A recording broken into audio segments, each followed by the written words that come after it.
tribunals and law enforcement organizations. At kinikilala rin natin si Dr. Donald Palma ng PNP at si Senator Bongo na lalahok sa Zoom. So, andito na tayong lahat. Maraming salamat sa pagdalo ninyo. Sa wakas, inaantabayanan kayo ng buong sambayanan. Inaasahan ko, palibasa narito na rin kayo, handa na rin kayo magsabi ng katotohanan at ilahad lahat ng detalye na kinakailangan natin para alamin ang totoong nangyari nung tinangay ang ating dating Pangulo, Presidente Duterte. Sa ganitong paraan, tatanungin ko sa ating committee secretary na kung sakali yung oath of the resource person should now be administered. Those who were not present at the last hearing, ang mga bago dito si Ambassador Lacanilaw, sa palagay ko si Yusek De Vega, Secretary Manalo, wala po rito. Yung iba wala rin, si ang ating nurse Cantayoso, sino pa? Si Apo Calma. Yes, Secretary Kaknak, wala po kayo dati. Attorney Cañero, wala rin po. Attorney R.G. Bernal, si Justice Ascona. Kung maaari kayong tumayo at sumumpa sa atin, Richard Padulyon rin po. Kindly raise your right hand, please. Do you swear to tell the truth and nothing but the truth in the Senate investigation? Thank you. Madam Chair, the oath has been administered. Yes, maraming salamat. Maraming ibinunyag nung nakaraang hearing. Kaya't mag-umpisa tayo kay Secretary Remulla with a very simple question. Is the Constitution the supreme law over all other laws? Simple lang po. Yes, ma'am. So it is also supreme over all other treaties? Yes, ma'am. Kapag nagkaroon ng conflict sa Constitution at yung Rome Statute, alin ang maghahari? The Constitution prevails. Kapag may pag-iiba sa saligang batas at yung RA 9851, alin ang mangingibabaw? Ang saligang batas po. Parati ang saligang batas, di po ba? Maliwanag Yes, ho yun. The President has been saying that the country was just complying with obligations and commitments to the Interpol in arresting and turning over the former President to the ICC. For the nth time, liwanagan na lang natin, a red notice from the Interpol is not a warrant of arrest. Is that correct? Perhaps the PCTC can help us here.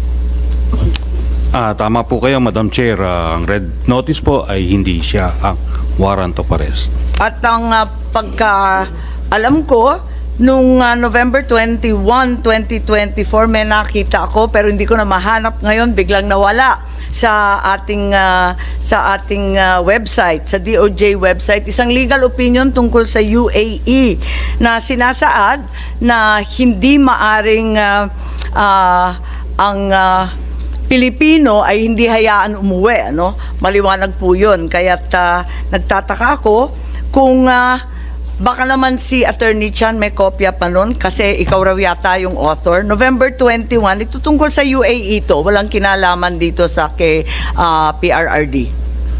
Good afternoon, Madam Chair. I do not recall having issued a specific opinion on that date, Your Honor. Would you recall number 50? A memo number 50. It's no longer in the website for some mysterious opinion reason. number 50? If you could just look it up, we'd be very grateful. We'll and get we'd back like to you to on have a that copy. within the afternoon, Madam Sige, Chair. Attorney Chan, maraming salamat. Ngayon, yung tinatanong ng lahat, yung obligasyon sa ilalim ng isang treaty, ibig sabihin ba, ligtas na sa ating Bill of Rights, sa mga karapatan pantao? Ibig ko sabihin, kapag may obligasyon ng Pilipinas sa ICC, sa Interpol, do we still have to comply with the Bill of Rights that guarantees the rights to the accused and to the arrested? That's a given.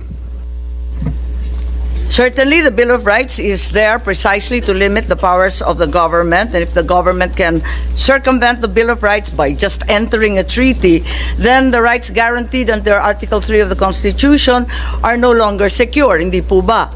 So, can compliance with the ICC obligations allow the government to disregard the Bill of Rights? Hindi po ba? Maliwanag po yun. At for the same reason na talaga ang nangingibabaw sa lahat ay yung ating konstitusyon.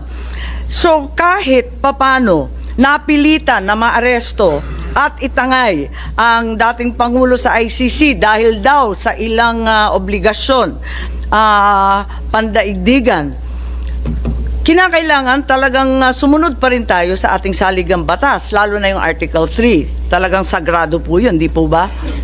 Yes. Yes, ma'am. So, ang tanong namin at tanong ng lahat ng sambayanan, bakit ang pamahalaan, ang administrasyon, hindi muna kumuha ng court-issued warrant galing sa Pilipinas bago inaresto si Presidente Duterte? Why didn't the administration secure a court order before flying the President out of the country? Nung last hearing, may sinasabi si Secretary Remulla na yung nangyari surrender, hindi extradition. Hindi katulad ng extradition, sa surrender, hindi kinakailangan mag-issue ng warrant of arrest para damputin ang dating Pangulo. Tama po ba yun? Kasi yun ang sinabi niyo dati nung Mga extradition kasi, hindi ho natin pwedeng gamitin dito sapagkat hindi tayo pwede mag-file ng extradition dahil nasa atin po yung tao. Ang extradition po na sinasabi ng batas ay yung court o yung arresting state, yung state pala na may warrant ang mag-file ng extradition sa Pilipinas. Kaya surrender lang po talaga ang option natin. Wala ho tayong ibang option. Kabisado ko po yan. Panahon pa ng tatay ko yung extradition law natin. Ako yata nag-type nung bata. Ang tanong dito, under surrender, there's no need for a Philippine court to issue a warrant. Ang sabi po ninyo. That's the stand of the government. Is that Opo, correct? iyan po yung aming stand. Does this not contravene the Bill of Rights that we've already agreed upon as being sacred and above all else, particularly the right of deprivation of liberty without due process, Yung due process the po right kasi, of liberty of abode? kasi ang due process po rito, yung sa issuing body, yung nag-issue po na warrant of arrest if they observe due process. Ang alam po natin, 7 taon pong inimbestigahan itong kasong to, nagbigay po ng notice to sa mga kinauukulan na maaari nilang kasuhan. At pinayagan sila sumagot. Alam ko po yan na binigyan sila ng notice, may mga tanong na binigay sa kanila, pinayagan po sila sumagot. Kung ayaw po nila sumagot, 7 it's taon our own ito look. sa ibang bansa, hindi 7 taon dito sa Pilipinas. Opo, habang tayo po isaklaw ng ICC, Hindi pa rin saklaw yan sa ating batas. Hindi, Kasi ano ayon ho? sa ating batas, Hindi, habang tayo po ay saklaw ng ICC, binigyan na po ng due process yung mga tao. Madam Chair.